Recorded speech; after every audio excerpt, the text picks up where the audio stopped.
Hey everyone, welcome back to our channel. If you're new here, please subscribe. I'd really love that. If you're returning, how you doing? Well, today it's hard for anyone under the age of 50, I guess, to really appreciate how genuine and pervasive was fear of a nuclear holocaust during the Cold War between the US and Soviet-led blocs. Even though I'm only 47, I remember the wall coming down, but I do not remember the Cold War itself. I know what I know because of what I've read of first-hand account books that have been written by survivors. Books and movies and TV both reflected and stoked popular anxiety about the possible end of civilization as we know it. The heyday for this was in the 50s and 60s with books like The Long Tomorrow, On the Beach, and films like Failsafe, 7 Days in May, Dr. Strangelove, while the real-life scare of the 1962 Cuban Missile Crisis was fresh in people's minds. There appeared to be a bit of a lull in the 70s era of the relaxation of strained relations between the U.S. and Soviet under Nixon and Ford and Carter, perhaps also reflecting elite sympathy for socialism and an expected future convergence between the ideological groupings, which on a basic level shared the same globalist materialistic values. But nuclear terror returned with a vengeance in the 80s. For example, The Day After, and then the animated When the Wind Blows. And who can forget the delightful Nina and her song in 1983, 99 Red Balloons or Luftballons. The left, both in the United States and worldwide, was unanimous that Ronald Reagan, a self-confessed anti-communist, was a reckless cowboy who wanted to blow up the planet, as the great philosopher Sting put it in his 1985 song, The Russians. He said, "There is no historical precedent. To put the words in the mouth of the president, there is no such thing as a winnable war. It's a lie. We don't want to believe anymore. Mr. Reagan says we will protect you. I don't subscribe to this point of view. Believe me when I say to you, I hope the Russians love their children too." The irony is that Reagan's own views were hardly different from the ones the song sought to promote. As he stated jointly at the Soviet premiere of Mikhail Gorbachev, that very same year, 1985, a nuclear war cannot be won, but must never be fought, a view that prevailed until the USSR imploded just a few years later. And we live in a very different world now, where the prospect of nuclear annihilation barely registers with anyone. And just as big as earthquakes are often preceded by foreshocks, major wars are frequently heralded by smaller conflicts. Before World War I, the Franco-German Morocco crisis, the Italo-Turkish War, the two Balkan Wars, before World War II, the Second Italo-Ethiopian War, and the most famous pre-conflagration of rumble of them all, the Spanish Civil War. And today, we are looking at a possible regional war with West Africa, centering on American-French demands that democracy be restored. And then, of course, there's China and Taiwan. But the obvious Spanish Civil War rank conflict of the moment is Ukraine. I don't think we need to go into all the details of that and how we got there, do we? I mean, there's speculation that some in Washington and other Western capitals are seeking an off-ramp, if for no other reason than the need to focus on the really big show, a looming war with China. All that's left then is for the GOP neocons to whine that this administration was too stingy with their aid, while they gear up for the main event in the Western Pacific. But more to the point, though, the notion that this soon will end with a whimper misses the whole point.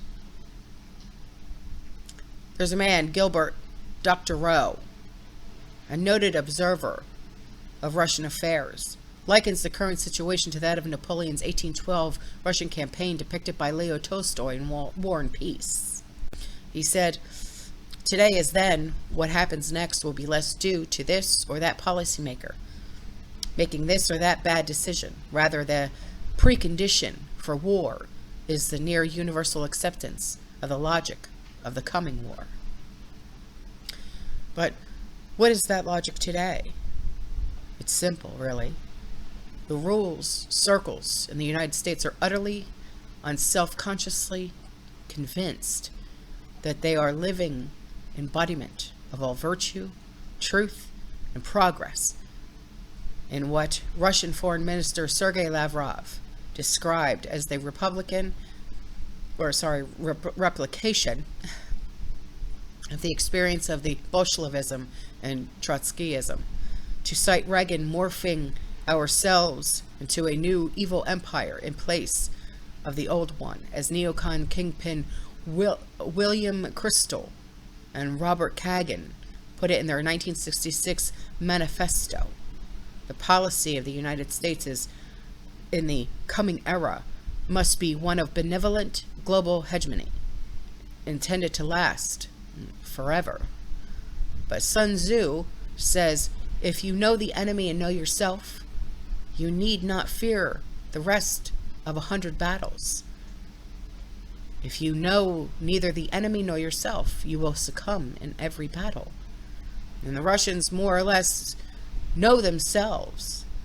They kind of know us, but not as well as they think they do, with rather a tendency to project normalcy onto fundamentally abnormal people. On the other hand, our rulers are dangerous people whose levels of arrogance and ignorance defies description. Monkeys with nuclear hand grenades, and know neither themselves nor the Russians.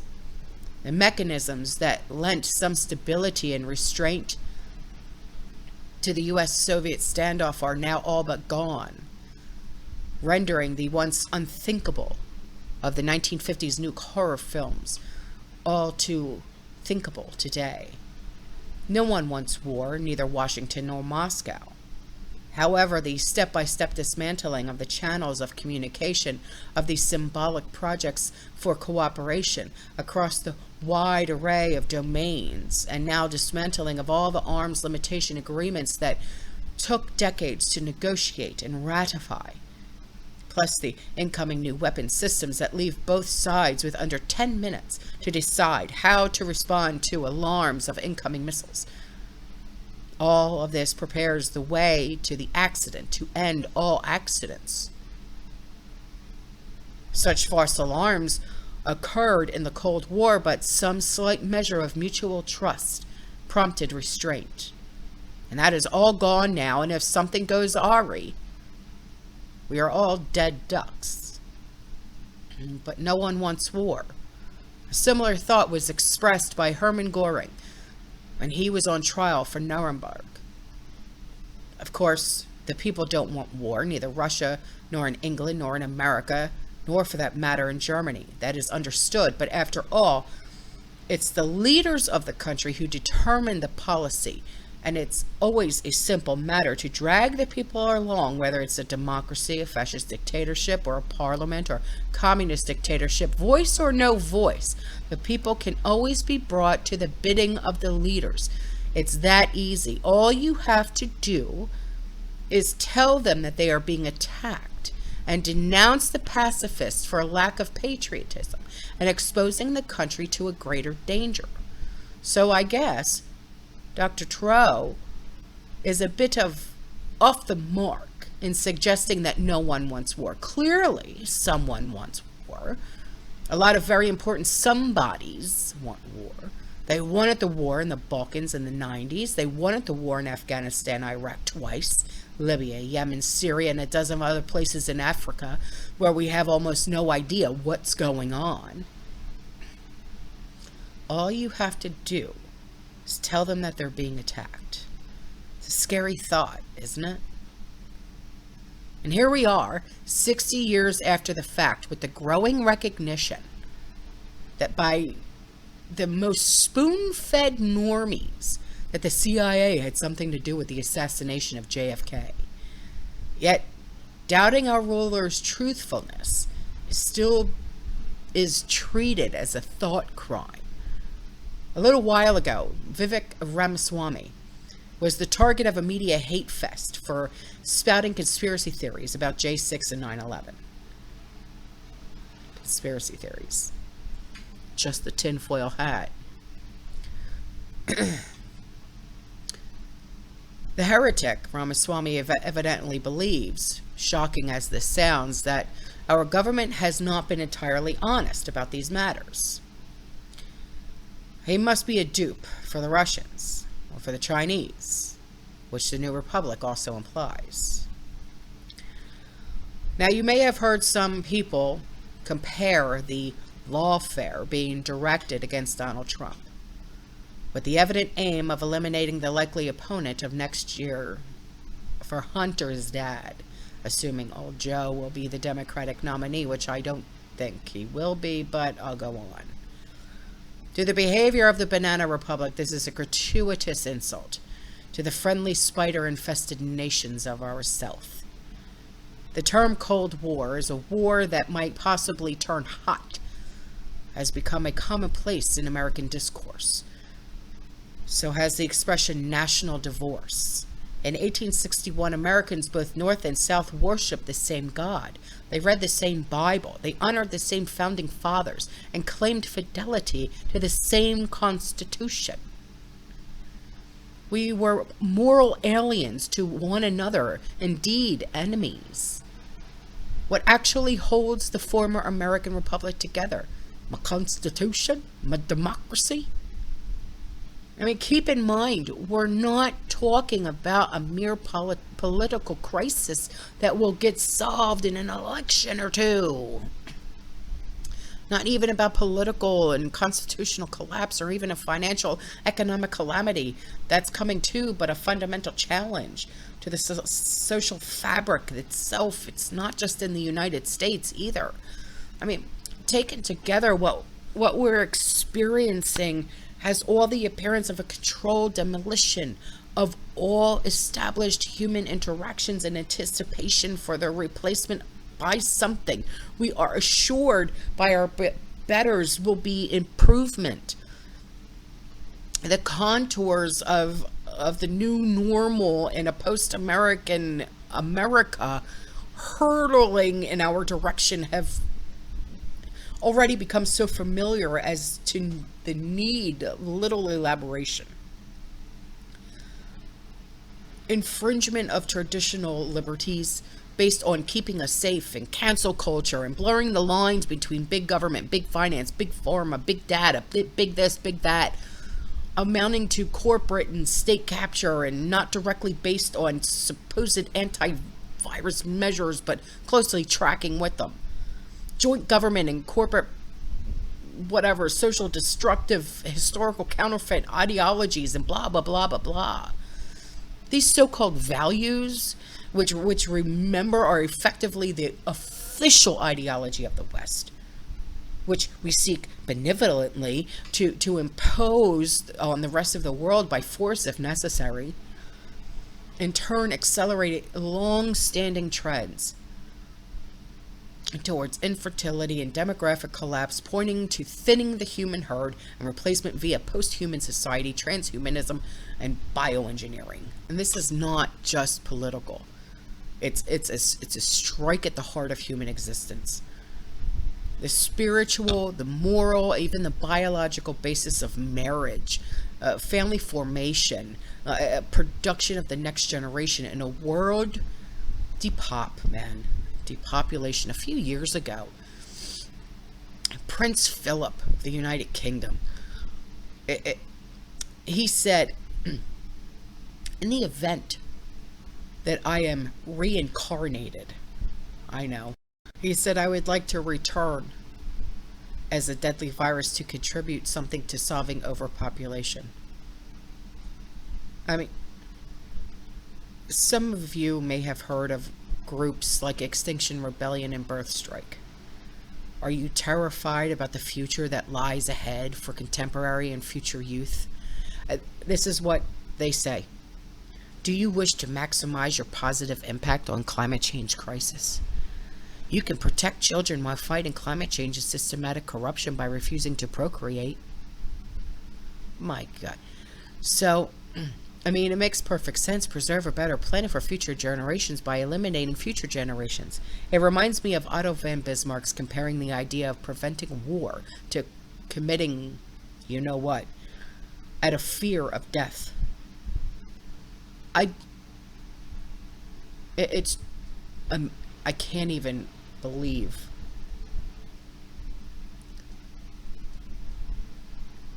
I mean, if you wanted to, this is like a self-help with euthanasia type thing, but they want to help you along with it. But why stop at half measures, man? The voluntary human extinction movement said we're the only species involved enough to consciously go extinct for the good of all life, or which needs to. Success would be humanity's growing achievement. May we live long enough to die out. Wow. Wow. I mean, friends, family, community members, listen to me when I say the impact any one of us can expect to have in the face of world historic trends before the fate of nations and empires fly like leaves in the autumn winds is vanishingly small. Already baked into the cake will be, I believe, hardships for you and I that we've become accustomed to think only happen to other people in other countries far away, not seen here since the Revolution and the Civil War, or maybe in isolated instances during the Great Depression, financial and economic disruption. In some places, especially in urban areas, collapsed supply chains, utilities, and other aspects of basic infrastructure ceasing to function, widespread hunger, rising violence, both criminally, civil strife. This will be combined, paradoxically, with the remaining organs of authority, however discredited, desperately cracking down on the enemy within.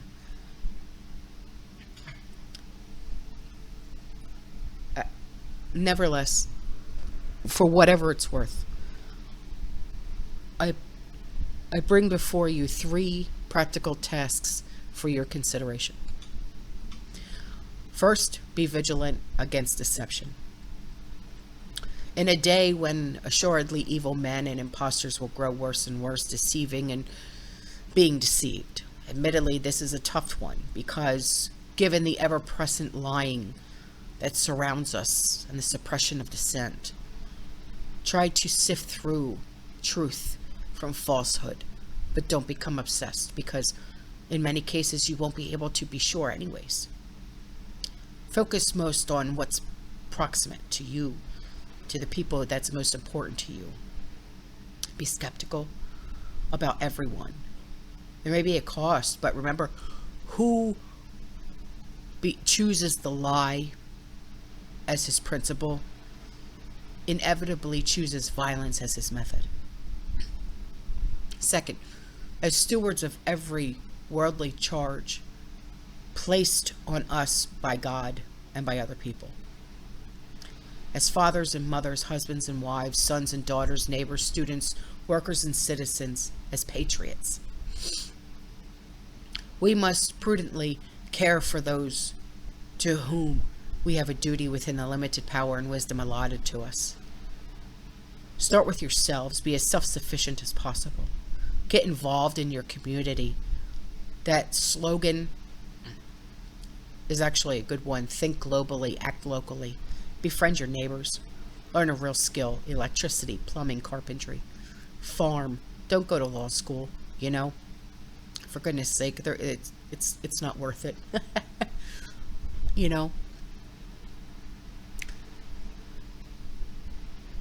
And